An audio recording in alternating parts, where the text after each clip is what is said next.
because I can't explain who I am and how I did what I've done without putting it in the context of family and how I was raised. So, as you said, on my mother's side, we're the descendants of immigrants from Jamaica who came to Portland, Maine in 1912. And my grandfather was a janitor and my grandmother was a maid, and they had, very little education.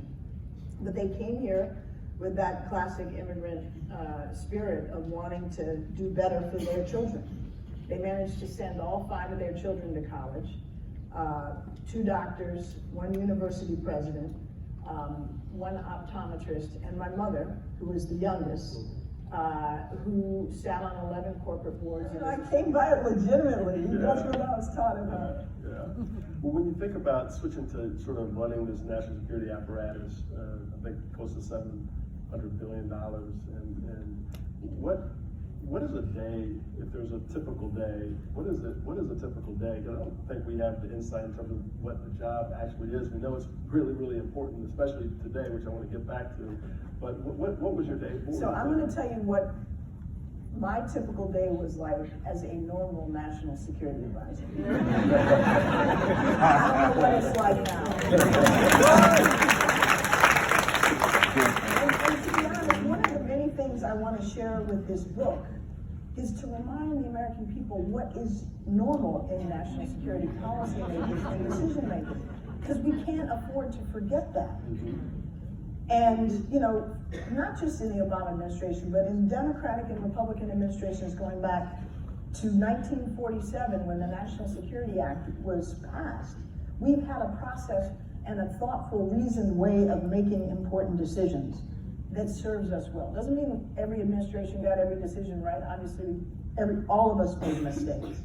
But now we have no process, and it's really dangerous. But let me tell you about it. For me, anyway, a normal day was I'd wake up, say about 6 o'clock, to NPR on the radio. So I'd get my news. I'd work out at my house downstairs. And then I'd kiss my kids goodbye as they were getting ready to go to school. I'd jump in the Secret Service SUV that was waiting for me outside the house. In the SUV was my intelligence community briefer, who brought me every day classified intelligence in the president's daily briefing. I'd start reading that on the way to work. Once in a while, I'd get interrupted by a phone call on a secure phone in my vehicle from John Kerry or some other senior person. But most of the time, I'd get into the office around 8 o'clock. The chief of staff of the White House would hold a daily meeting for all the senior staff. We'd coordinate on, whatever was going on that day and perhaps take a look ahead. I'd then come back to my office and cram for the briefing that I had to provide every morning to the president around 10 o'clock. So I had to get through my intelligence, I had to get through the press, I had to read the inputs that my staff had prepared for me, and I had to make sure that if I'd sent whatever memos I'd sent to the president the night before, and there would be usually many, that I was prepared to answer his questions on them. So I'm getting ready basically for him. At 10 o'clock or so, a small team of us, the National Security Advisor, my deputies, the Chief of Staff, and the Vice President, and his National Security Advisor would meet in the Oval Office with President Obama, usually for about 45 minutes. And we'd go over all the tough issues, things I thought he needed to know, get his guidance on X, Y, or Z.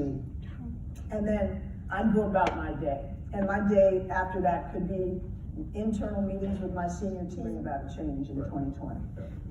Then I think so to explain the Syria thing,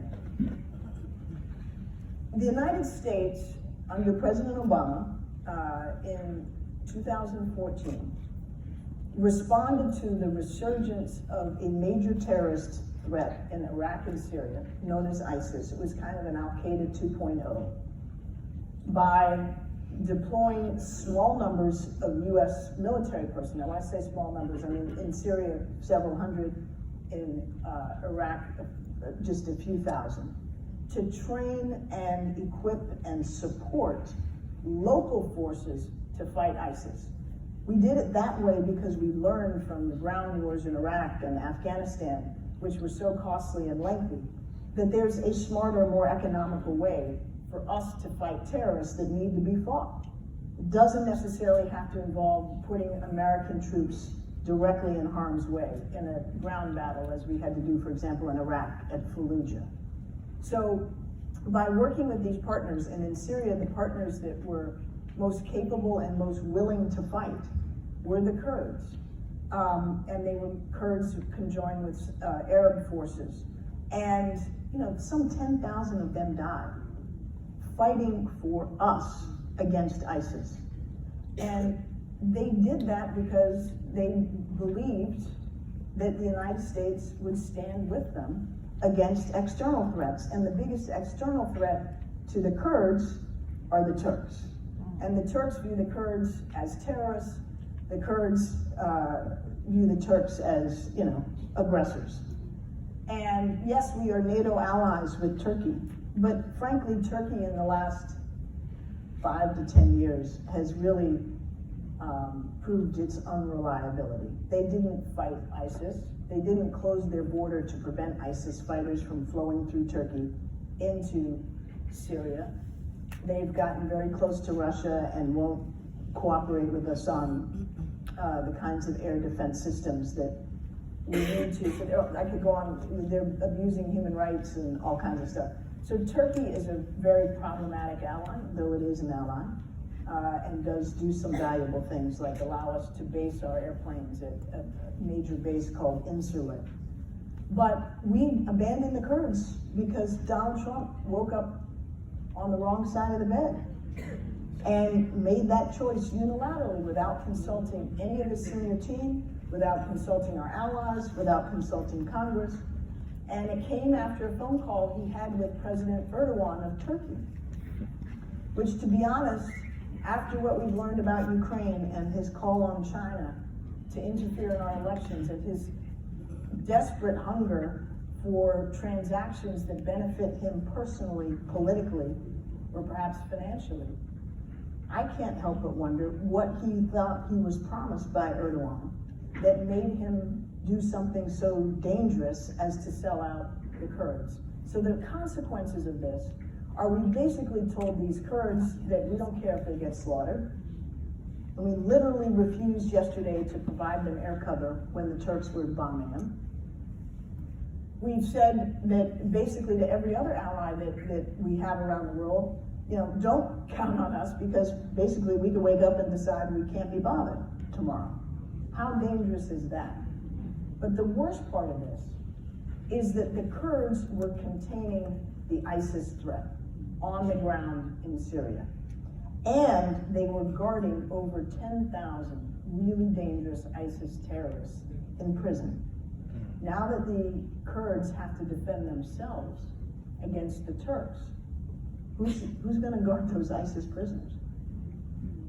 And so basically what Trump has done is potentially given a get-out-of-jail-free card to 10,000 terrorists.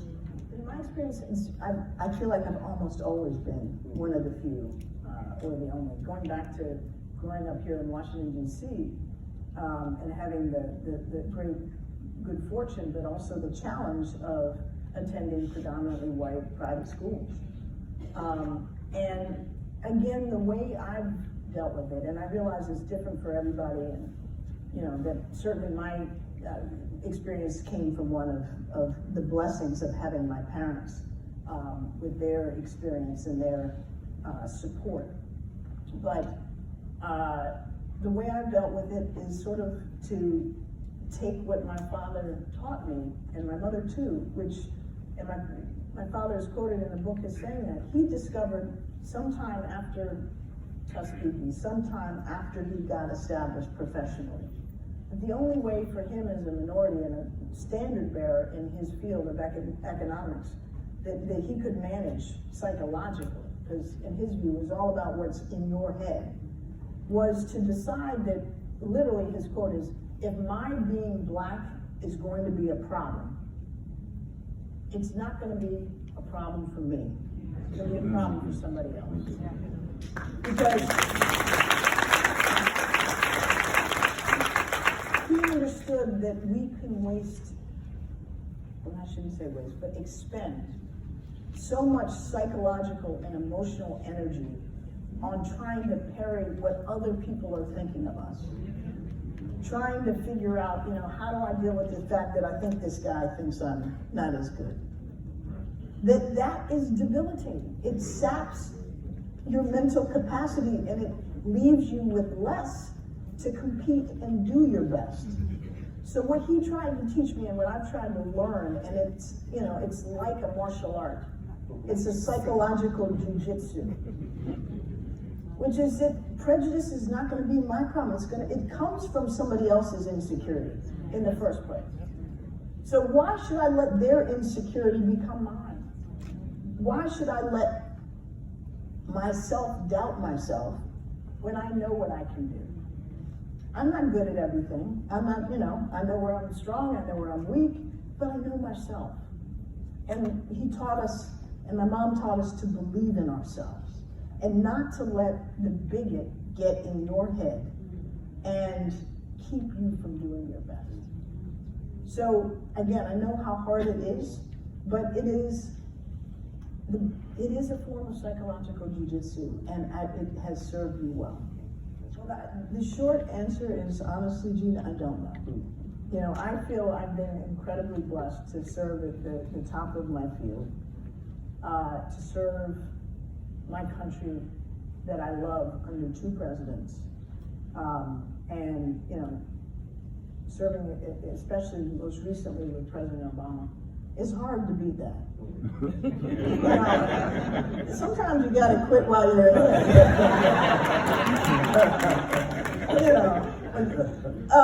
So I'm not saying necessarily that I'm quitting, but I'm saying the bar is high.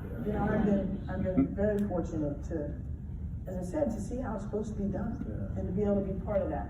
So, but there's a whole other world out there that has nothing to do with national security and even government, whether it's in the private sector or the nonprofit world. So I'm open to all of that. The only thing that matters to me is that it's important, it's a worthy cause, and I'm passionate about it. But I'll tell you one of the things that I'm most passionate about right now, and I write about it particularly in the last chapter of the book, and that is the state of our national cohesion and our democracy. I'm profoundly concerned that our domestic political divisions are our biggest national security vulnerability. It's what the Russians have been exploiting. It's what Trump is fueling his whole political campaign on. It's what terrorists try to exacerbate. If we are doubting and hating one another, if we are unable to recognize that at the end of the day, wherever you come from, however long you've been here, whatever the color of your skin or your religion or who you love, we're all Americans. We're all in this together. And if we're not, then we are going to rot and disintegrate from inside. And our opponents will defeat us, our external opponents, the Russians and Chinese, whoever you want to look to, without ever having to fire a bullet. They're doing the kinds of things by putting basically gasoline on the fire of our domestic divisions, that through social media, through propaganda, through all kinds of means, that is extremely dangerous. But the good news is, it's a problem of our own making. And therefore it's a problem we have the capacity to fix. And the other piece of good news is that if you look back on the span of our history, and you think about, what have we gone through as a nation before? We've gone through Civil War. We've gone through Reconstruction. We've gone through 2 world wars. The McCarthy era, Vietnam, the Civil Rights era.